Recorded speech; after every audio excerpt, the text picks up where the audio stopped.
Brewers! What if everything you thought you knew about the playoff race was wrong? What if a 9-game winning streak felt like an earthquake, shaking the very foundations of the league? And what if a single weekend could create heroes out of rookies and leave powerhouse teams in absolute ruins? That's exactly what we just witnessed. Welcome back to Baseball Extra, your home for the deepest dives in the sport. I'm your host, and over the next 40 minutes, we are going to unpack one of the most chaotic and consequential weekends of the entire MLB season. We're talking about a historic collapse in Milwaukee, a powerhouse in the Bronx looking completely lost, and a team in the Pacific Northwest that simply refuses to lose. This isn't just a recap. This is a full-blown analysis of the moments that will define the pennant race. So grab a seat, because we have a lot to get through. Let's start with the epicenter of the drama, Milwaukee, Wisconsin. Coming into this weekend, if you were a New York Mets fan, you were already feeling the pressure. The team had dropped 7 of its last 8 games, and what was once a comfortable lead was shrinking fast. They went to Milwaukee looking to stop the bleeding against a red-hot Brewers team. Instead, they ran into a buzzsaw, and it resulted in a weekend of pure, unadulterated baseball pain. This was more than just a sweep. It was a systematic dismantling. Let's break this down game by game, because you have to see the progression to understand the magnitude of this collapse. It started on Friday, a tight, tense game. The Mets are battling, trying to claw their way back. In the final moments, they have a chance to tie it. Starling Marte is rounding third, heading for home. The throw comes in, and he's out. A perfect throw, a perfect tag. The tying run is cut down at the plate. The Brewers win 3-2. A gut punch for the Mets. But it's just one game, right? You shake it off and come back tomorrow. But Saturday brought a new level of baseball absurdity. This is one of those moments that will be talked about for the rest of the season. Let's set the scene. Bottom of the 7th inning. The Cardinals' Ryan Helsley is on the mound, and William Contreras is at the plate. Helsley gets him to fly out. An easy out. Inning should be moving along. But wait. The home plate umpire calls a pitch timer violation while the ball is in the air. It negates the play. Contreras gets another chance. You cannot make this stuff up. And what does he do with that second chance? Boom, a 3-run homer. A moment of unbelievable controversy and frustration for the Mets turns into a back-breaking play. The Brewers would go on to win 7-4. At this point, Mets fans are starting to wonder if their team is cursed. But Sunday was the masterpiece of this disaster. The Mets came out swinging, desperate to salvage a game. They jump out to a 5-0 lead against Quinn Priester, a pitcher who had looked nearly unhittable. It finally looked like they were going to get one. It felt like a sigh of relief. But this lead was a mirage. Inning by inning, the Brewers chipped away. A run here, a run there. You could feel the confidence draining from the Mets dugout and the momentum building on the other side. It all led to the bottom of the 9th inning. The game is now tied, 6-6. The Mets bring in their superstar closer, Edwin Diaz, to keep the game alive. The Brewers send up Isaac Collins. Broadcast audio, Collins, 5-ball deep in the right field. Isaac Collins, he's. And the Brewers have won their 9th straight game. A walk-off bomb. The final nail in the coffin of a nightmare weekend. That marks 9 straight wins for the Brewers, their second 9-game streak this year. And for the Mets, 7 straight losses. Their wild-card lead, once comfortable, is now down to a razor-thin game and a half. After the game, manager Carlos Mendoza faced the media, and you could hear the frustration. Audio clip. It's hard to describe, tough, frustrating, but we got to turn the page. Tough and frustrating might be the understatements of the year. This weekend was a complete momentum shift in the National League playoff picture, a story of 2 teams heading in polar opposite directions. It was one of the most compelling MLB highlights of the season so far.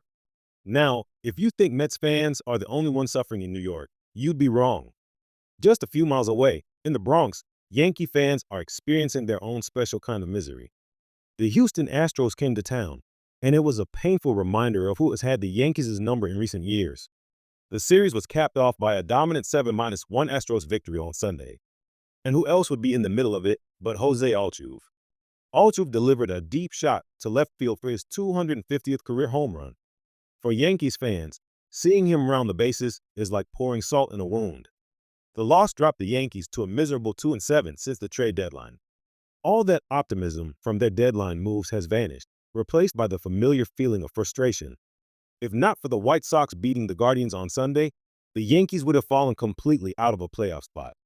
As it stands, they are clinging to the third wildcard spot by just half a game. And to make matters even worse, to perfectly symbolize the dark cloud hanging over the franchise right now, they held their annual Old Timers Day on Saturday. It's supposed to be a day of celebration, of nostalgia. But in a moment of pure disbelief, Hall of Fame closer Mariano Rivera, the greatest of all time, tore his Achilles. You just can't write it. It's a perfect metaphor for the Yankees' current state. Even their cherished past is getting hurt. The pressure is mounting on manager Aaron Boone and GM Brian Cashman, as the team just can't seem to find its footing when it matters most. All right, let's leave the misery of New York behind and travel to the Pacific Northwest, where the vibe is the complete opposite. The Seattle Mariners are, without a doubt, the hottest team in baseball right now. They just finished a dominant sweep of a very good Tampa Bay Rays team, and they are playing with an incredible level of confidence. The man leading the charge? Catcher Cal Raleigh, also known as the Big Dumper. Raleigh homered for the third straight day on Sunday, hitting his 45th of the season. He is on an absolute tear. The Mariners won the finale 6-3, extending their winning streak to 7 games. They are putting immense pressure on the Astros in the out West, and this entire baseball recap could easily be dedicated to their incredible run. And this weekend was extra special for the city of Seattle. The franchise officially retired the number of the legendary Ichiro Suzuki. It was a beautiful, emotional ceremony celebrating one of the most unique and iconic players in baseball history. To have that ceremony during a weekend where the current team is playing its best baseball in 2 decades, it was electric. You can feel the magic in the air in Seattle. For the first time in a long time, Mariners fans aren't just hoping for the playoffs. They are starting to expect it. Amidst all the playoff drama, a truly historic moment took place this weekend that we have to celebrate here on Baseball Extra. For the first time in Major League Baseball history, a woman served as an umpire in a regular season game. Jen Powell, after a long journey through the minor leagues, got the call up. And she didn't just work one game. She worked a doubleheader on Saturday and was behind the plate for the series finale between the Braves and the Marlins on Sunday. And as you can see, she's got a big league quality strike 3 call. This is a monumental achievement for her and for the sport. After the game, she spoke about what the moment meant to her. Audio clip: like the dream actually came true today, and I'm still living in it. And I'm just so grateful to my family, to Major League Baseball for just creating such an amazing work environment. An incredible moment of history. Congratulations to Jen Powell on breaking a major barrier. By the way, the Braves won that game 7-1, sweeping the series, but Jen's debut was the headline that will be remembered. All right, it was a packed weekend, so let's fire through some of the other key matchups and MLB highlights. In Los Angeles, what else is new? Shohei Ohtani hit another home run, his 41st of the year. He continues his unbelievable season. However, the Dodgers dropped the series finale to the Toronto Blue Jays after Ernie Clement hit a go-ahead 9th-inning homer in a 5-4 Blue Jays win. Keep an eye on that potential World Series matchup. In the classic I-55 rivalry, the St. Louis Cardinals took down the Chicago Cubs in a tight 3-2 game. Nolan Gorman drove in the winning run in the 7th. Don't look now, but the Cardinals, who were sellers at the deadline, are only 3.5 games out of a wild card spot. The Philadelphia Phillies completed a much-needed sweep of the Texas Rangers, winning the finale 4-2. Zach Wheeler earned his 10th win, and their bullpen looks revitalized. The Detroit Tigers finally remembered how to win a series. Thanks to homers from Riley Green and Kerry Carpenter, they took 2 of 3 from the Angels and are trying to hang around in the El Central. And how about the kids from the Oakland A's? Yet another rookie, Willie Meekiver, came up with a clutch 2-run single in the 9th inning to give the A's a comeback 3-2 win over the Orioles. And finally, we have a walk-off alert in Minnesota. Luke Raleigh hit a 2-run homer in the bottom of the 11th to give the Twins a 4-3 victory over the Royals. In a bizarre twist, the Twins actually have a winning record since trading away half the roster at the deadline. Baseball is weird, isn't it? And that's a wrap on one of the wildest weekends of the year. Streaks extended, collapses continued, and the playoff picture is murkier and more exciting than ever. From the Brewers' dominance to the Mets' despair, we covered it all right here. Thank you so much for joining me for this deep dive. If you enjoyed this complete baseball recap and want more analysis like this, do me a huge favor and hit that like button down below. It really helps the channel out. And most importantly, make sure you subscribe to Baseball Extra and turn on notification so you never miss a video.